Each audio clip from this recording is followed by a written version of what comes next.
مسجد کا صحن چھوڑ کر مدرسے کے طلبہ اوپری حصے میں نماز پڑھ سکتے ہیں؟ پڑھ سکتے ہیں۔ انتظامی لائن سے ایسا کرنا درست ہے۔ کیرم اور لوڈو کھیلنا کیسا ہے؟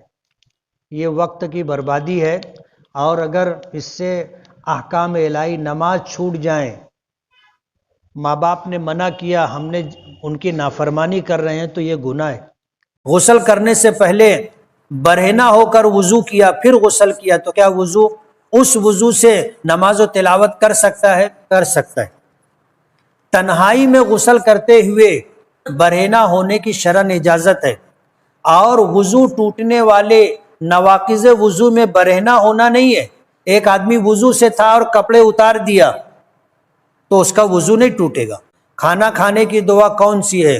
اللہم بارک لنا فی ورزقنا فی، اللہم بارک لنا فی، یہ دعا ہے۔ اس کے علاوہ بسم اللہ الرحمن الرحیم، بسم اللہ وعلی برکت اللہ۔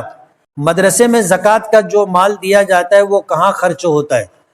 مدرسوں میں جو زکوٰۃ دی جاتی ہے وہ صرف بچوں کے کھانے پر، کپڑے پر اور اسکالرشپ پر ہی خرچ ہوتی ہے، اس کے علاوہ مدرسے میں زکوٰۃ کا کوئی مصرف نہیں۔ کرکٹ کھیلنے میں شرط لگانا جائز ہے یا ناجائز؟ ناجائز ہے۔ حرم میں اب تراویح 10 رکعت ہوتی ہے، اگر ہم وہاں تراویح پڑھیں تو کیا صورت ہوگی؟ 10 رکعت جماعت کے ساتھ پڑھ لیں اور اس کے بعد 10 رکعت اپنی پڑھ لیں۔ نکاح پڑھوانے کے لیے کسی بڑے عالم کو بلانا کیسا ہے؟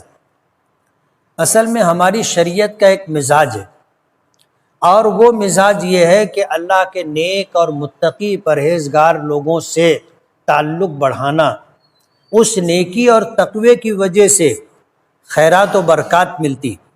اس لیے کسی بڑے عالم سے مراد یہ نہیں کہ وہ 20 فٹ کے ہوں، بڑے سے مراد علم و عمل میں بڑے ہوں، جن کے تقوی پر، جن کی پرہیزگاری پر، جن کے عمل پر، جن کے علم پر ہمیں اعتماد ہو، بھروسہ ہو، ایسے لوگوں کو بلانا شرعاً درست ہے۔ صدقے کا جو پیسہ جمع ہوا ہے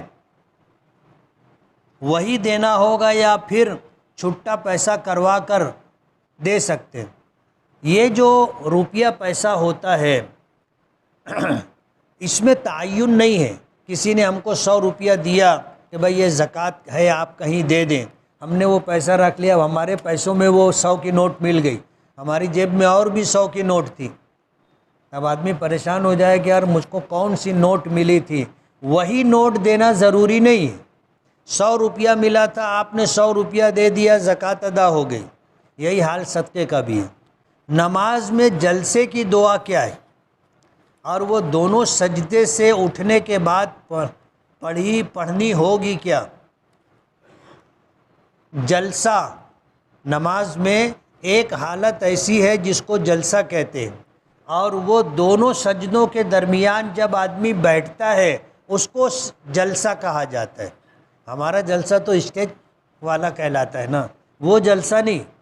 نماز کی حالت میں 2 سجدوں کے درمیان آدمی بیٹھتا ہے، اس کو جلسہ کہتے ہیں۔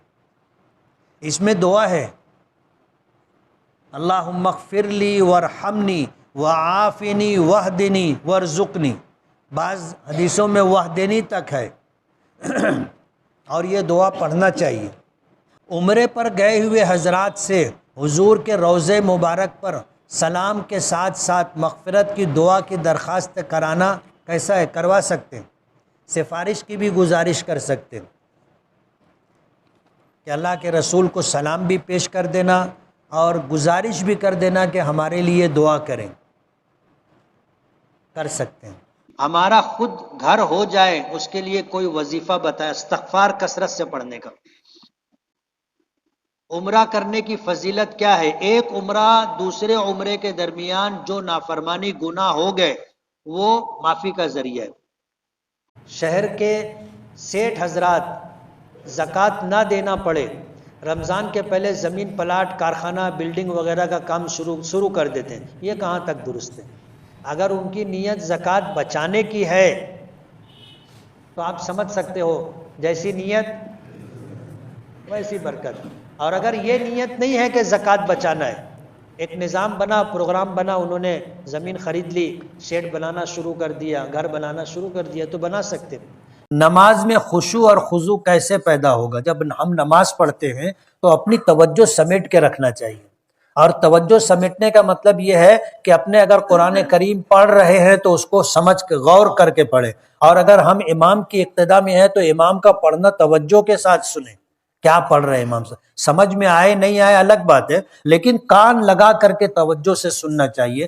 اور ہر عمل جب ہم کر رہے ہیں، قیام کی حالت میں ہے تو یہ خیال دل میں رہنا چاہیے کہ میں اللہ کے سامنے کھڑا ہوں، رکوع میں ہے تو میں اللہ کے سامنے جھکا ہوں، سجدے میں ہے تو میں اللہ کے قدموں میں اپنا سر رکھ رہا ہوں۔